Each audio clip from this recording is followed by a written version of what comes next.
Budem expresívny, môžete to kľudne použiť.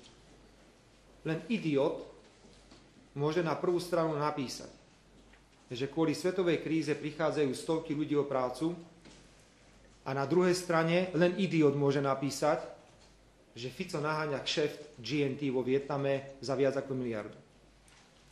Ak naháňam niekomu kšeft, tak to je 2200 zamestnancov cez tlmače, ktoré môžu získať zákazku na 10 rokov.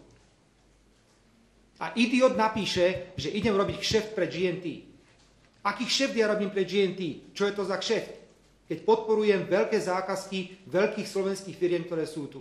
A zase to poviem teraz. Len idiot z Nového času môže napísať, že som išiel do Vietnamu, aby som naháňal pracovné síly naspäť na Slovensko z Vietnamu a že si nevšímam 10% nezamestnaných na Slovensku. Tak presne opačne. My bojujeme za slovenských zamestnancov, aby neboli ohrozovaní lacnou pracovnou silou a idiot z Nového času napíše, že si nevšímame 10% nezamestnaných ľudí. Prepáčte, len idiot z denníka SME môže napísať, že sme si nechali vynoviť za 30 miliónov korún nejaký tunel, ktorý je aj klimatizovaný. Choďte sa tam pozrieť. Aký klimatizovaný tunel?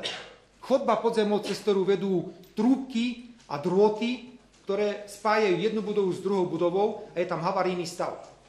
A idiot z denníka SME napíše, že Fico si dal postaviť klimatizovaný alebo vynoviť klimatizovaný tunel, aby sa mohol pohodlne prechádzať z jednej budovy do druhej. Ak je tu niekto z Hospodárskych novín. Len idiot môže napísať, že stopa vedie k Ficovi, lebo ľudia na Slovensku strácajú prácu.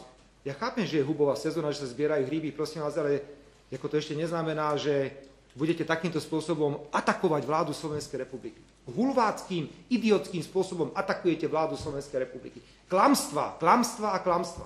Len idiot zo SME môže povedať, že som staval ambasádu v Bielorusku. Ja som staval ambasádu v Bielorusku? Tá ambasáda tam je stále od samého začiatku.